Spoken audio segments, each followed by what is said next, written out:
Motivational Assamese চেনেলটোলৈ আপোনাক আটাইকে আন্তৰিক স্বাগতম জনাইছোঁ। এতিয়া মোৰ লগত আছে অসমৰ ভিতৰতে শীৰ্ষস্থান দখল কৰা ধৃতিৰাজ বৰ্তমান যিসকল ল'ৰা ছোৱালীয়ে তৃতীয় বিভাগত উত্তীৰ্ণ হৈছে, দ্বিতীয় বিভাগত উত্তীৰ্ণ হৈছে, সেইসকল ল'ৰা ছোৱালীক তুমি কি বুলি বাৰ্তা দিবা?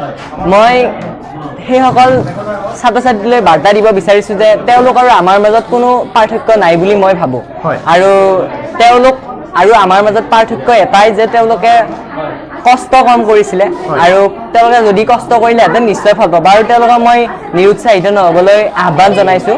আৰু কষ্ট আৰু অধ্যৱসায়ৰ ফল সদায় মিঠা, গতিকে কষ্ট কৰিলে তেওঁলোকে নিশ্চয় সুফল পাব। আৰু জীৱনৰ এইটো প্ৰথম পৰীক্ষা শেষ নহয়, গতিকে অনাগত দিনকেইটাৰ পৰীক্ষাত তেওঁলোকে ভাল ফলাফল দেখুৱাব বুলি কষ্ট যদি কৰে তেতিয়া দেখুৱাব পাৰিব। হয়, ধন্যবাদ। আৰু এটা কথা সুধিব বিচাৰিছোঁ তোমাক, এই আমি যে সৰু সৰু ল'ৰা ছোৱালীবোৰ যিসকল তোমাৰ সমপৰ্যায়ৰ ল'ৰা ছোৱালীবোৰে সৰস্বতী পূজা পাতিলে আমি বাঁহ বিচাৰি গৈছিলোঁ, তুমি তেনেকৈ বাঁহ বিচাৰিছিলা না সৰস্বতী পূজা? হয়, আমাৰ বিদ্যালয়ত প্ৰায় সৰস্বতী পূজাৰ দিনা ৰাতি আৰু তাৰ আগদিনা ৰাতিও আমি বিদ্যালয়তে আছিলোঁ। বিদ্যালয়ত কটাইছিলা? হয়, আমি ক্লাছ 7, 8, 9, 10 4 বছৰ বিদ্যালয়ত কটাইছোঁ, দুৰাতি। হয়, এওঁ জনাইছে এওঁ বিদ্যালয়ত কটাইছিল। হঠাৎ সাধাৰণ ল'ৰা ছোৱালী আৰু ষ্টেণ্ড কৰা ল'ৰা ছোৱালীৰ মাজত কোনো ধৰণৰ পাৰ্থক্য নাই, কোনো ধৰণৰ ব্যৱধান নাই। এওঁ সেইটো কথাটো প্ৰমাণ কৰি দিছে। এওঁ সৰস্বতী পূজাটো ৰাতি কটাইছিল, আটাইতকৈ গুৰুত্বপূৰ্ণ বিষয়।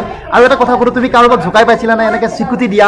সাধাৰণ ল'ৰা ছোৱালীয়ে যেনেকৈ স্বীকৃতি দিয়ে আমাৰ বন্ধু বান্ধৱবিলাকৰ মাজত কৰিছিলোঁ, কিন্তু আনক কৰি পোৱা নাই। হয়, ধন্যবাদ।